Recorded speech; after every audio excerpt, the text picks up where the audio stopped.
Mesdames, Messieurs, bonjour et bienvenue dans votre magazine Bakolo Histoire. Mon collègue est un numéro spécial parce que week-end à l'élo, les week-end toujours quand même Malobanzambe parce que boyebi yango que Congo démocratique et Zambo Kabilaka, toyebi yango biso nyonso, mais en même temps Malobanzambe est comme un peu moins compliqué dans mboka na biso. Il y en a qui disent que Congo est koufi, l'ikola ba pasteur. Il y en a qui pensent que Congo est koufi, l'ikola ba musicien.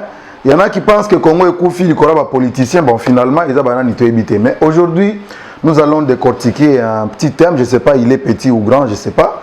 Mais nous allons parler d'une vraie et vraie fausse prophétie. Bon, nous allons mais invité Nabisonda Olimbolango pour nous yebisa biso ndenge nini ba prophétie à solo to à lokuta. Bapesi biso prophétie awa non Donald Trump a rozonga na bokonzi, bapesi biso prophétie le président Félix Antoine Tshilombo Tshisekedi a rokufa rosala inanete, bapesi biso ba prophétie ebele, ba prophétie musupe yebisi biso non écran ya Nzambe lobi ba konzo ya kala ba rozonga nyonso wana ezanini ba prophétie. Bon finalement vraie prophétie ezanini. Et mon peso kutani na nzela ozoleka boyo kutani na mutu na nzela ono prophète abando peso prophétie ça rolela. Alors donc to bengi mosala Nzambe moko aza moto moko simple humble ayebani moi mingi na milieu ya ba pasteur na Gisasa na lekaka na TVT to décider to lekisa na TV aza parmi bana ya apôtre Mbiye ya cité Bethel ye moko pe auta na cité Bethel parmi bato liboso oyo ba sotaka premier na cité Bethel donc aza na kati azosala musara moko wa munene pe na Kinshasa awa bon découvrir je vous en prie boyo kaye vous ne serez pas déçus et nous allons nous faire le devoir ya kobenga ye si souvent na kati ya tranche na bino pour ba question nyonso ya makambo bonzambe bozala nango wana tokozongela ye nango pour que à répondre bino par la grâce de Dieu makambo etali évangile ya kopesa moi exposé ya makambo ya prophétie selon Bible et puis Nandenge tozobi kango lelo. Mais après, il y aura une charmante dame oyo aroya kosala na ye entretien na solo. Ba question bino bozala kanango wana. Il y a une dame, Maman Patience, yende mutu arosala entretien na invité na biso ya moko na lelo na katia Bakolo Histoire, Congo Market Télévision. Toropesa kabino toujours oya kitoko eza na Congo, oya malamu eza na Congo. Na mbio maman. Merci beaucoup. Bon, bah, du geste barrière, tout ça, bah, mais bon, tu peux si encore, tu retiens l'alcool, tu retiens l'alcool, la simawa. Donc voilà, Madame Patience Zina, qui a dit, et comment ils ont moulai. Donc c'est avec elle que Borobanda Rosala entretient Oyo de temps en temps, Kokoma, bah, question Nabino, Nenka Bokomarawana, elle va se donner le luxe, il y a ko zoyango pe ko poser yango na invité na biso. Maman, à vous. Ne pas molière à l'obara. À vous. Merci beaucoup à vous, mon frère Johnny Kaninda. Et aussi, merci Mingi, na binonyo sur internet na biso, vous allez connaître na biso en ce moment. Ce soir, Toeli Bino, sujet encore très pertinent. Oyo Izolobela, les vrais et les vraies fausses prophéties actuellement dans le monde, en Afrique, partout, en RDC aussi.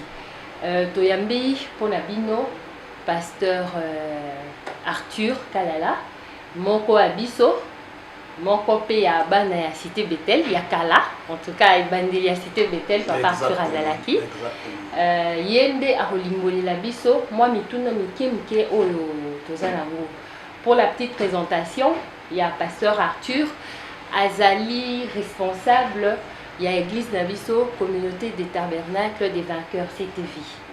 Donc, to sepeli koyambaye lelo pour akwa koyano Nabiso, Namituna Nabiso. Pasteur Arthur, bonsoir. Bonsoir, ma patience. Vraiment, to sepeli koyambaye na plateau Nabiso lelo. Tout ça, un sujet encore, ezo tungisa moi mingi. Ezo est comme vraiment sujet à polémique. Les lots na mboka na biso premièrement, en Afrique et même na mikili mosusu na mikili ya poto ailleurs partout dans le monde. Il s'agit de la prophétie. Il y a moins de mamans, il y a tout à la vie sur les Cameroun, la pourquoi les lots. Il paraîtrait qu'il y a des vraies et il y a des vraies fausses prophéties qui se passent aux Zoloba, mais au Pesama, mais finalement, les autres peuple de Dieu n'a confusion. Alors, les lots, Tolinga qui banda question la visuelle pour déjà, voyez réellement, c'est quoi la prophétie? Pasteur Arthur, ce beaucoup on a rien de temps. C'est quoi réellement une prophétie? La prophétie, bibliquement parlant, c'est une prédiction,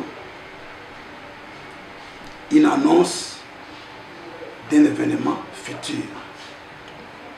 Nandenga mokuse, nandenga Biblia, nandenga peto yebeli, prophétie ni koloba, l'habité tautologie lingala yali sakoli, mais ali koloba toko limbola toko talisa, likam ona le salamate, mais oye koya, y a des prophéties. Donc na mokuse yangoana ezako limbo ya biso. Makambo Oekoya dans le futur, dans l'avenir. Est-ce que beaucoup qui peut causer la biso différence ou existe-t-il une différence entre la prophétie vécue ou qui se passait dans l'Ancien Testament, dans le Nouveau Testament et aussi actuellement, dans le monde actuel? Oui. Différence il y en a plein. Il y en a plein. L'Ancien Testament, par exemple, ça a été annoncé par autant de prophètes. Ce qu'on a dit dans Esaïe, dans le chapitre 7, dans le chapitre, je crois, 9, Moussakoli, Esaïe a Sakolaki, Kobotama ya Mokonzi Yesu. Étant toujours dans le Nouveau Testament, nous avons un évangile. Aux évangiles à Matthieu, aux évangiles à Marc, aux évangiles à Luc, même dans l'évangile à Jean. Que Makambo et Sakolamaki dans l'Ancien Testament et Kokisami. Non pas seulement le prophète Esaïe qui est venu plusieurs années, plusieurs siècles après. Ce qu'on vit par exemple dans Mukanda, la Genèse, Moïse a prophétisé qu'il y a un grand prophète. Dans Mukanda d'Éternome, dans le chapitre 18, autant à partir du verset, je crois, 9, verset 10 au Kititi Nassé, que Moïse a Sakolaki Kobotama. Il y a Moussakoli moko ya munene yangoya, et c'est ce que nous retrouvons dans Mukanda na Lik. Tant que Yesu a ici, moi il y avait Vianaïn, baza pour reconnaître un grand prophète qui est venu visiter son peuple. Vous voyez, donc il y a autant de prophéties dans l'Ancien Testament qui ont eu l'accomplissement dans le Nouveau Testament. Ce sont des choses qui ont été prédites. Il y a eu des prédictions dans l'Ancien Testament et qui sont mis dans le Nouveau Testament. Oui, exactement. Mais Tolingaki Koyeba, est-ce que on peut aussi dire qu'il y a des vraies fausses prophéties qui peuvent venir de Dieu? Déjà, quand l'appellation on a déjà biaisé quand on dit vraie fausse prophétie. Bon, parlons d'abord des vrais et aussi se demander si les fausses aussi peuvent arriver. Ah oui, les fausses prophéties existent. Mais est-ce que puisque quand on parle du vrai, il y a toujours à côté du faux. Vous voyez? Oui. Donc on ne peut jamais parler du vrai s'il n'existe pas du faux. Donc il y a des vraies prophéties qui existent, il y a aussi des fausses prophéties qui existent. Donc le problème qui se pose, c'est le problème de la source de la prophétie. Vous en avez trois. Vous avez la première source, c'est Dieu. La deuxième source, c'est l'homme lui-même. Et puis la troisième, c'est Satan ou le mauvais esprit. Alors la vraie prophétie est rattachée à la vraie source qui est Dieu. Et toute fausse prophétie est rattachée à la fausse source qui est soit Satan, soit l'homme lui-même. Et en parlant des vraies ou fausses prophéties de l'Ancien Testament, est-ce qu'on peut, bon, pour ne pas parler de fausses directement, on voudrait parler des prophéties de l'Ancien Testament. Est-ce qu'on peut dire dans le cas du roi Akab et du roi Josaphat, dans le cadre de ces deux rois-là, est-ce que ça peut arriver que le Seigneur puisse lui-même, Dieu puisse lui-même envoyer à Tindi un serviteur ou un serviteur de Dieu allait dire soit une fausse prophétie et pas roi, serviteur à l'époque. Maman journaliste, il faut faire très attention avec la confusion, puisque nous parlons de la prophétie. C'est un domaine très glissant, exactement. Un domaine très compliqué, et puis tu verras baby babungi de kola les kambwana. Les kambozolo ba ya mokonzi Akab, mokonzi ya Israël, na Josaphat mokonzi ya Juda. Il a sengaki mutwana mokolo jardin alobi na ye na koki kozwa héritage ya baboti na ngai na pesa yote. Alors il était attristé, il était frustré. Moi c'est na monike elongine zaki malamu te atuninde ni nyoza mokonzi mboka ozala mawa boyi. Qu'est-ce qui ne va pas? Alobi na sengi bilanga et pas ya nabot aboy ko pesa na. Si c'est toi qui règne dans ce pays, laisse-moi faire. Alors moi si ya mokonzi abomaka nabot.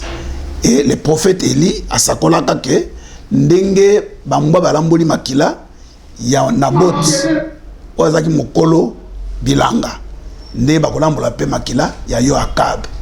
C'est ainsi que le moment où ce que Dieu avait dit dans la bouche ya Élie et Segelaki et s'accomplir nde Nzambe avandaki na likolo abandi koluka tindika motema ya Akab akinde nzele ya liwa aye kobenga ba conseiller na ye. Alors il y a un territoire au Babotola Bisso que nous devons reconquérir. Alors avec ici Josaphat pour accompagner parce que l'alliance. Josaphat a ici à l'objet tout qu'on déboté tout consulter Nzambe. Na consulter Nzambe Akab moi c'est Jézabel a qui na mopiku groupe ya ba prophètes qui n'étaient pas les prophètes de Dieu mais qui étaient des prophètes de Baal. Tant ba consulter bango ba lobi kende okolonga la bitumba. Josaphat a l'obité. On ne peut pas se fier à l'unanimité à un prophète. Y a-t-il que ces prophètes dans ton royaume? Alors, il y a un prophète, mais lorsqu'il me parle, il me dit des choses où ils ont plaire. Vous voyez? Des choses qui me mettent mal à l'aise. Alors, non, avant que nous puissions aller à la guerre, il faut tout bénir ça, prophète One. Quand Michel a été cherché, voilà ce que nous avons dit au roi. Tout le monde est boyé, tout le monde est boyé. C'est le bongo. Amina koloba bongo. Tant ba komi, aye bisi. Mais avant que Michel aille, conseil moko salamaki, mamboka na likolo. Il y a eu conseil na mboka na likolo. Zamba loki qui pouvait aller séduire Akab. Il y a eu un esprit de mensonge. Ouais, qui a bisi Zamba lobi, je sortirai comme un esprit de mensonge dans la bouche de ces prophètes, pas des prophètes de Dieu, de ces prophètes, ma prophète oyaye. Vous voyez, c'est de là qu'est partie l'affaire. Donc, résumons que cette prophétie est Moutaki directement, cet esprit de mensonge ou prophétie, on a le couteau à Pessa qui est roi Kabna, roi Josaphat, et Moutaki directement dans Zambété. Dans Zambété. Un esprit. C'est Dieu qui voulait. Dieu est le maître de tous les esprits. Ah oui, Dieu est le maître de tous les esprits. Okay. Il peut se servir de n'importe quel esprit. Mais l'objectif de Dieu, c'était la mort d'Akab. Okay. Il a utilisé un mauvais esprit qui a placé des fausses prophéties dans mon prophète Akab. Mais quand le vrai prophète de Dieu est venu, il a donné la vraie prophétie qui venait de la part du Seigneur. Mais justement, il y a un autres prêté confusion dans le monde parce qu'il arrive des fois un serviteur de Dieu à Kendi Mukende pour réussir. Vas-y, tu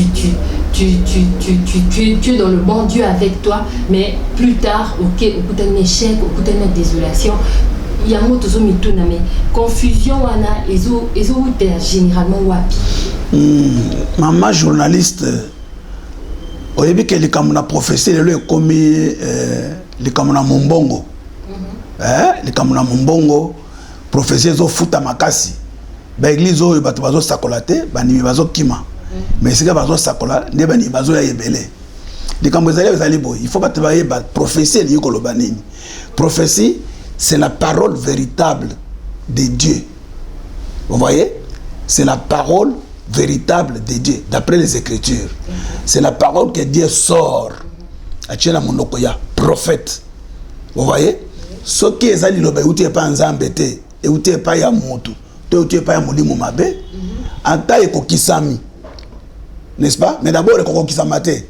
mais ce qui est salami qui kokisami il faut que parce que yo prophète wana akola kisa mutu oya sakolela ki nzela nini. C'est ça. Vous voyez?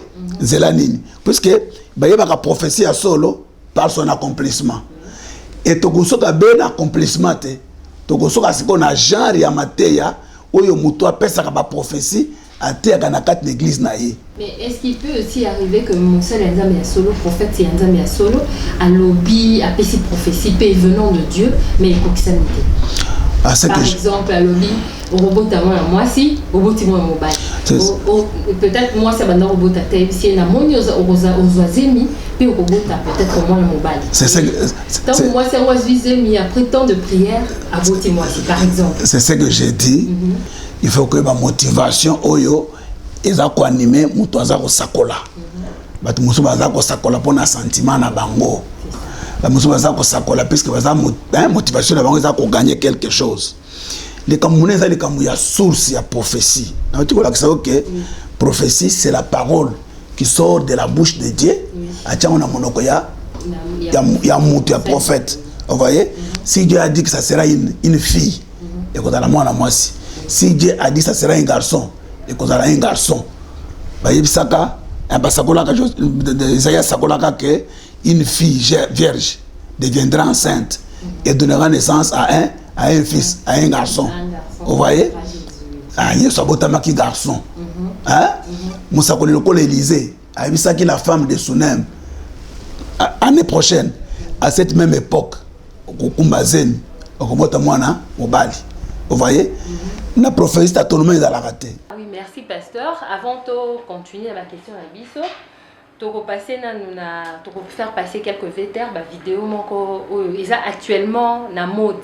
Donc, le président a quitté, Moutoubo est à Colomba, à l'hommité, Moutoubo a profité. Alors, tu as quelques extraits. Tu as ce qui se passe réellement. Ça va nous aider. Ça va nous aider.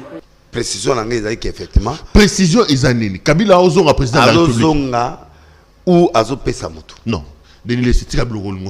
Direct, indirect. Dieu a la prophétie. Dieu est un Dieu de précision. Non, n'a pas ce exemple. Nzambe en Nzambe. Non. Mais na loba.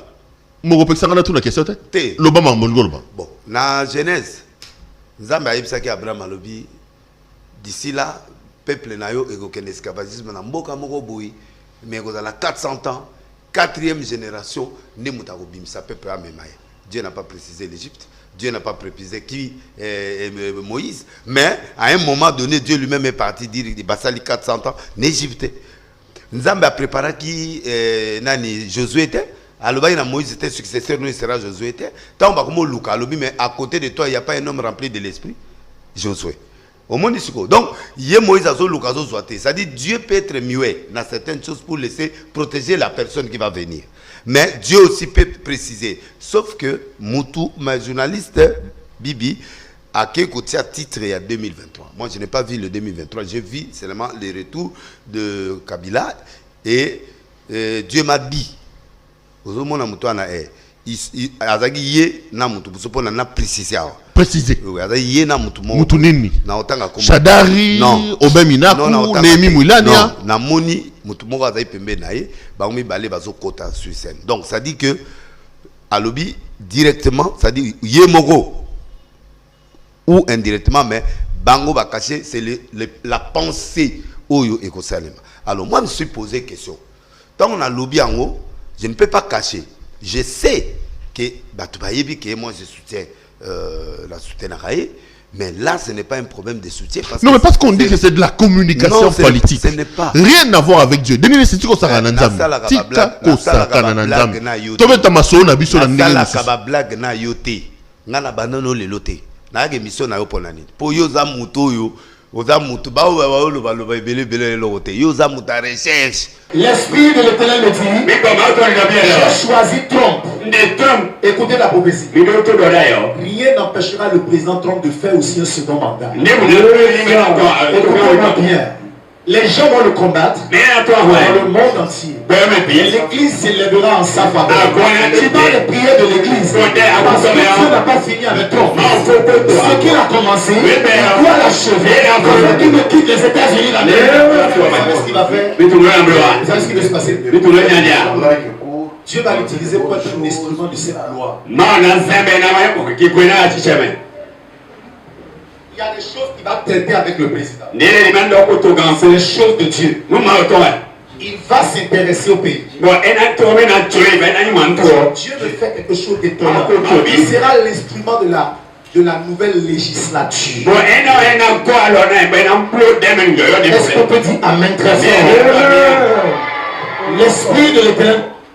Oui, papa, Touti Kolanda, en extrait, ma image les prophètes en train de prophétiser sur les rois, les présidents, les ministres, les députés et tout. Vraiment, ce tobi tozonga dans l'Ancien Testament, rôle il y a ba prophète, rôle il y a ba prophète ou ba serviteur de Dieu à l'époque. Il y a ba roi Isakinini. Quel était réellement leur rôle? Est-ce qu'ils étaient là seulement pour le recours parce que Tozara, Orolonga, Orozoa, Nzaba sa deuxième mandat et tout, mais est-ce que l'époque où c'était comme ça aussi?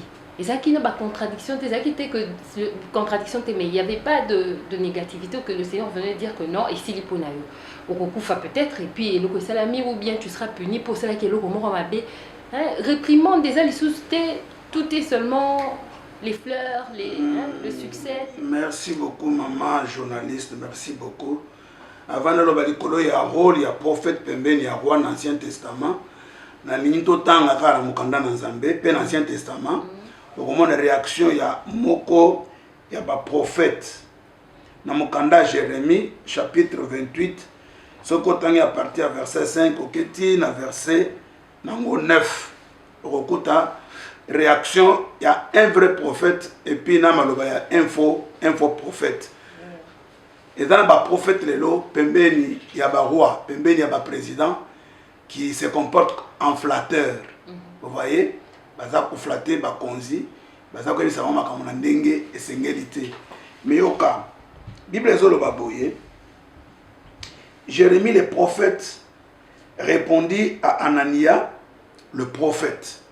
Tous étaient prophètes, en présence des sacrificateurs et de tout le peuple qui se tenait dans la maison de l'Éternel. Jérémie le prophète dit, Amen, que l'Éternel fasse ainsi, que l'Éternel accomplisse les paroles que tu as prophétisées et qu'il fasse revenir de Babylone, enseigner les ustensiles de la maison de l'Éternel et tous les captifs.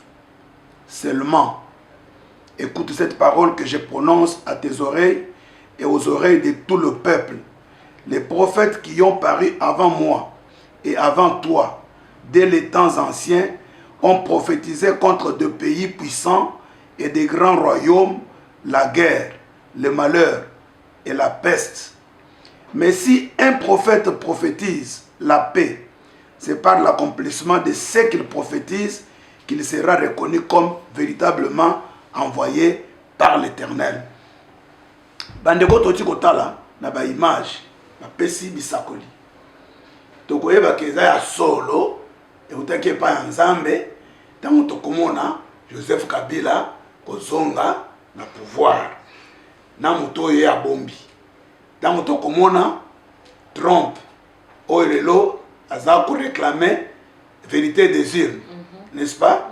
Le collega na mboka na biso. Donc rythme ngo eza partout même dans les vieilles démocraties, makambo ngo pesa eza nango kaka. Vous voyez? Alors, awa eza problème ya babotola ki biloko ndako ya Nzambe, o eza ki na Jérusalem. Baki na ngo na mboka Babylone. Bakangi pe ndambu ya bato, baki na bango. Anania ayeko sakola lobi biloko wana ekozonga. Bato bakene bombu bakozonga. Zokande Jérémie azaki na prophétie mosusu oyo take pa na Nzambe baola tembete bazokata na gazon alobi na lobi amen na makambo lobi totala sikoyo ekokisama mais nga nazoyebisa yo ke avant ngai na yo basakoli mosusu baya basakola makambo ya nzala makambo ya bitumba likolo ya bamboka ya nguya bamboko ekenda sango. Mais ceux qui musakoli ya sakoli kimia, n'est-ce pas? Basakoli balobaki bitumbe koya, nzale koya makambo koya. Mais mususu alimi alobi te kimia eza koya. To kondimaki auti epa nzambe, soki makambo alobi ekokisami. Bandeko oyo to kondimaki ya solo balobi kute pa na nzambe, so makambo ekokisami. Mais il y a un petit rien que je voudrais épingler ici. Makambo na molimo balobelaka yango na langage ya molimo. Ndenge Paul azoloba et pas ya ba Corinthiens. Les choses de l'esprit, il faut utiliser un langage spirituel. Mais lorsqu'on dit que tu vas toucher le écran, la dimension, il faut faire très très attention. Parce que tu as vu que dans le monde, tu vas continuer à faire des lingomba, na batalatal. Tu vas talata yankolo, talata yankolo. Zone qui talata za kisia bukoko. Bambi kudi, na côté na kati église. Rôle ya prophète pembeni ya mokonzi ya mboka. Eza ko flatete. Eza ko talisa ye volonté ya nzambe. Oui, parce que tout le monde a engopé, par exemple, pour le roi David. Exactement, j'allais évoquer ça. Mais aujourd'hui, c'est comme si président Nabiso, député... Ils sont dans les bons. Baza positif. Ma camion, c'est ça bien. Ils sont parfaits. Atazo boma. Atazo yiba. Azola di sabatunza C'est la. vraiment pas bomate. Azo bomate. Azo yiba pété.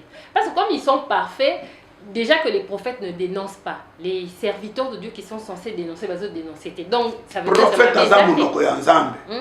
Prophète Aza Lisu Yanzambe.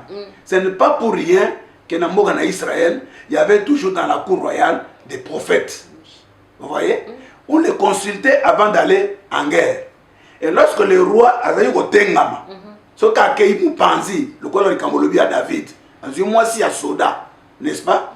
Nzambe atindi na tando bikende yebisa ye abebisi elikambona ebendelaka ye mindono pene pene abungisa même bokonzi na ye malgré repentance parce que c'était un péché qu'il avait commis.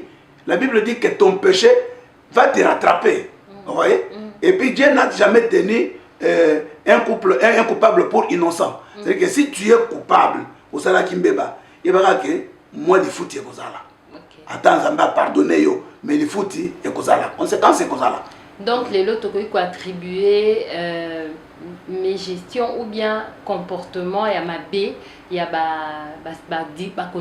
dirigeant un peu tout attribué on a ma c'est à cause d'eux que les lots rôle il n'y a pas ils sont rares ces serviteurs qui disent au roi, qui disent au président des choses en face. Bazobanga.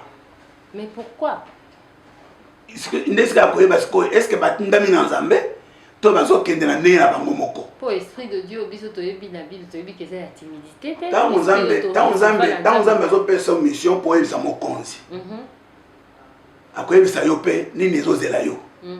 N'est-ce pas? Alobaki pa Jérémie alobi nazokomisa elongi no lokola libanga. Jérémie azobanga alobi naza mwana moke na bikoloba te. Abisoki olengi na bolengi soko leka.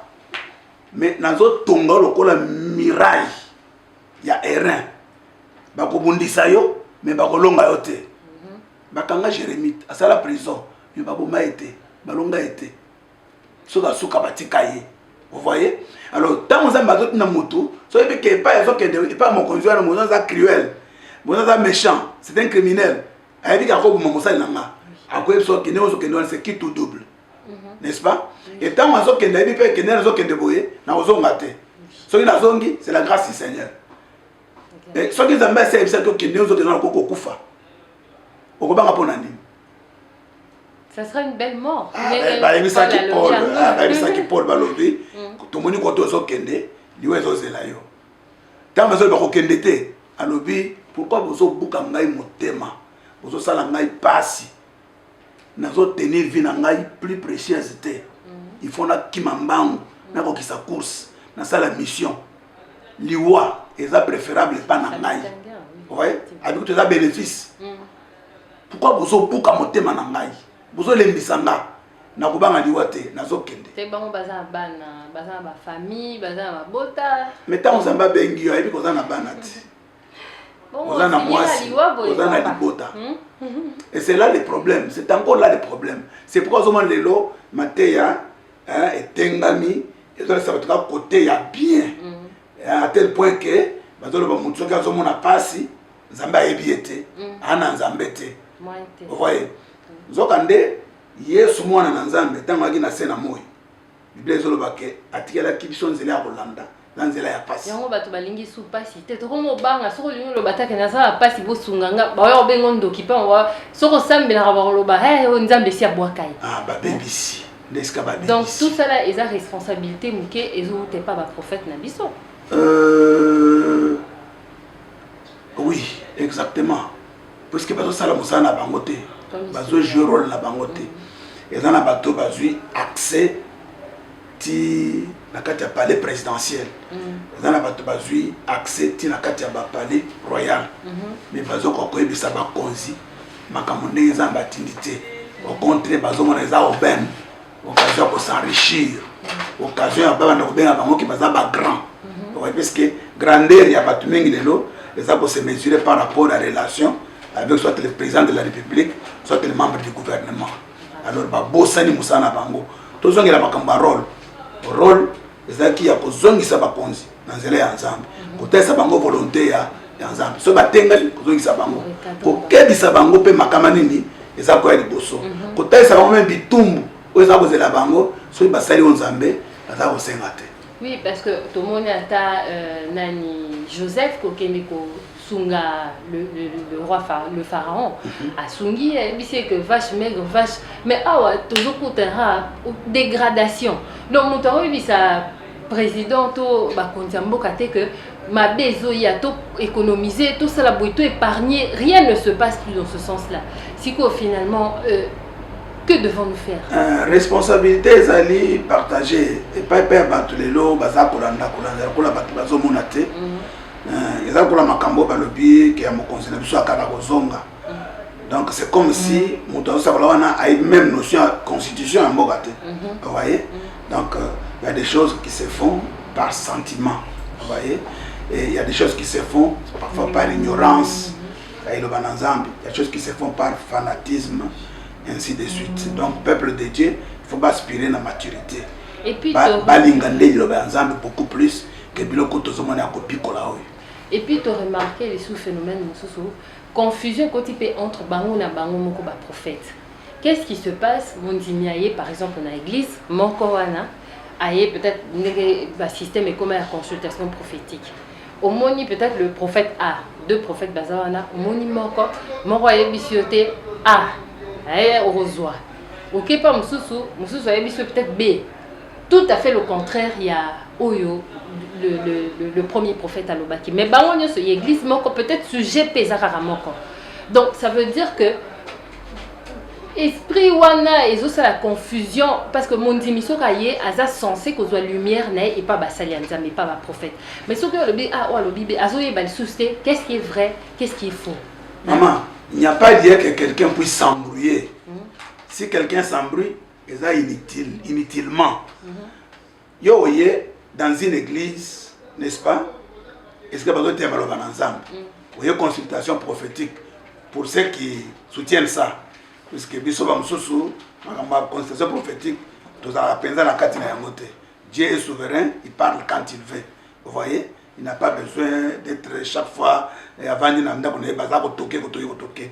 Donc ça c'est une autre paire de manches. Mais écoute, dans une même église, 2 prophètes, 3 prophètes, au consulter ensemble, le même Dieu là, azo pesayo, réponse koto, il y a couleur verte, à couleur blanche, à couleur jaune. Non, ils n'ont pas l'esprit de Dieu. Soit ça vient du diable, soit ils ont sentiment na bango. Donc on dit na banda koloba on a l'histoire na biso. Il y a source à prophétie. La première source est la source légitime. Ndenge mukanda de Pierre chapitre 1 le verset 19 20 21. Le but mutute a koki ko pesa prophétie na ndenge na na makanisi na ye. C'est poussé par le Saint-Esprit que les hommes parlent de la part du Seigneur. Aucune prophétie n'a jamais été donnée selon la volonté humaine. Vous voyez? Alors, source à prophétie à solo, c'est Dieu. Source à mibale, oza faux, eza mutué moko, sentiment na ye, recherche à gain, n'est-ce pas? Et puis à mibale ezali kisi, hein? Kindoki, Kimbikudi, Satana et tout consort. Vous voyez? Mais la source qu'on doit préférer, à laquelle on doit rester attaché, c'est Dieu. Vous voyez? Ce qui est prophétie, a tindi message. Que j'étais en train de te dire que la prophétie, c'est la parole qui sort de la bouche de Dieu. Alors s'il y a autant de prophètes ici, s'ils parlent au nom de Dieu, ils diront la même chose. Il y aura des problèmes. La même chose. Si on a la question de la Souka, papa, na pour répondre à la question là au EDP chrétien parce que chrétien les lots plus focalisé aussi sur l'ainsi dit l'Éternel, sur ce qui sort au fait de la bouche des prophètes, des serviteurs de Dieu. Qu'on soit apparemment recevoir le côté de la part de Dieu. Pourtant la Bible n'est pas bien prophétie par excellence. Et avant qu'on puisse bandini conseil, te reposer une question sous et autres déranger makasina na monde actuel, surtout na ba foyer na biso na société na biso où ils a itali maramalibala. Et comme les vraies fausses prophéties touchent actuellement les couples, romona mondimi avant abala ou avant ça la choix naé, il faut que nous consulter aluka koye est-ce que wala penzande moi si nanga vie to wana ndi mobile nanga vie. Qu'est-ce qui se passe réellement, papa? Parce que naébité batu beaucoup tani vos 8 ans koye banate en lingalate boké maman retourne à prophète. Ce qui prophète le dit OK, azaya yo ya vie. Mais boké na libala bosali 2 mois, 1 mois, tout ça mon amour. Une année même pas, libala panzani. To ko attribuer photo na banane. Maman, bandimi faut même d'abord but ya prophétie. Au Canada Corinthiens totalisa yango. Lorsque les gens prophétisent, c'est pour exhorter, n'est-ce pas? C'est pour instruire, c'est pour consoler. Système à consulter, et ça l'a mis dans l'Ancien Testament. Mais dans le Nouveau Testament, nous n'avons qu'un seul intermédiaire entre les hommes et Dieu. C'est Jésus-Christ homme. Vous voyez? Et d'ailleurs, nous avons l'onction prophétique. Quand nous recevons le Saint-Esprit, c'est-à-dire que nous pouvons prophétiser. Il n'y a pas lié. C'est le Kamuna là, c'est d'abord le Kamuna sentiment, le Kamuna motema. Volonté ensemble, c'est-à-dire que tu babalana. N'est-ce pas? Volonté ensemble, c'est-à-dire que tu babalana. Donc dans les choix, Dieu est souverain. Dieu peut intervenir quand il est levé, peut-être pour prévenir. Il y a quelques cas rares. Il y a un zémé qui s'abattuque. Moi, c'est Kubala Yewan. Mais ce n'est pas d'une manière générale. Mais d'une manière générale, il faut moutier mon corps à pour moi. Parce que là, il y a sentiment, il y a goût. N'est-ce pas? Ngana lobaka. Ce que tu as prophète à Ebusio, au moni tata o ya koka. Hein? Et bosonoana. Hein? Au moni serwana et bosonoana. Des mois since anga pondé lio. Prophète Yakosi. Ça ne vient pas de Dieu. Pourquoi? Parce que c'est comme si vous voyez. C'est pourquoi il faudra que les gens comprennent le but de la prophétie, c'est quoi dans l'église. Ça, ce sont les jets, il y a Bambikoudi. Mais et quel est ce que tu musique parce que ils ont la même PC Bali basé na kati ya couple prophète Morabimi oh ezaki était moi sino avinzamba ponela que moi sino te moi sino oyo musala nzambe so bimi tenga inde mobali falu bala donc meli melo c'est la séduction. C'est la séduction qui bat son plein actuellement. C'est la séduction. Bah, il faut passer l'attention avec tous ces prophètes qui vont d'une maison à l'autre. Vous voyez? On ne coûte jamais un vrai prophète à côté de Makambouya, couple et abattu. Avec le Makambandoki, avec Makambouya qui a sa moitié à vinoter, à sa mobile à vinoter. J'aimerais encore qu'un vrai prophète appelle l'homme et la femme qui leur parlent tous ensemble. Comme toi, ça, de manière isolée. Il dit autre chose à l'homme, il dit autre chose à la femme. Assis appelé ici, moi, toi, qui na semaine de une semaine après, ok, que moi, je suis à Boyoan. En combien mois, il y a prophète. Vous voyez? Donc, il faut pas faire la mission. Il faut pas aller dans le ensemble. Vous voyez? Tout ça, dans l'église, pour nous coller, pour atteindre la maturité. Tout dans l'église, pour nous la peine de discerner, de sosola. Le vrai du faux. Makambo ibela lokuta, ils ont un terrain. Il faudra que ban ensemble basala keba. En tout cas, merci beaucoup, pasteur. Merci vraiment pour l'éclaircissement. La bino, un sujet vaste. Et aussi, on a plus de temps, mais malheureusement, on a contre Bisso. Tokosukawana, mais avant que aussi les émissions na biso tokotike là autant pasteur au yebisa biso pesa biso adresse église des awapi ba culte et les kaka se déroulent ka nini un petit mot de la fin. Au contraire ngai nde mutu nazali obligé ya ko tato la reconnaissance gratitude na Congo Market TV na boss Colochen et puis na Yomoko muto invité ngai na plateau na yo. Je vous dis tellement merci. Église na biso kombo nango ezali communauté des tabernacles des vainqueurs. Tozali situé na Limité, commune à Limité, na quartier Moussoso. Tozali sur avenue Géomètre numéro 9.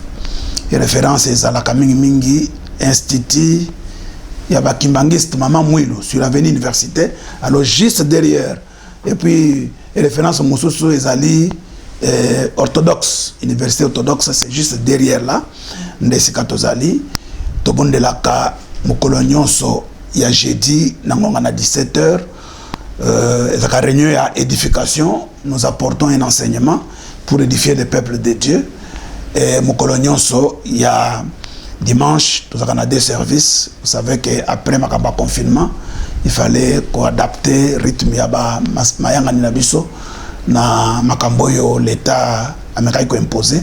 Tous bon de la première kilt ils ont bandana 7h30 et aussi là à 10h, deuxième kilt bandana 10h15 parfois 10h20 pendant que sukana 12h30. Alors vous serez les bienvenus.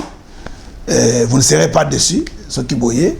Nous prêchons Jésus-Christ crucifié. Et ceux qui vont nous rejoindre, Bino, numéro de téléphone? Numéro de téléphone, Nanga Ezali, plus 243 81 481 40 18.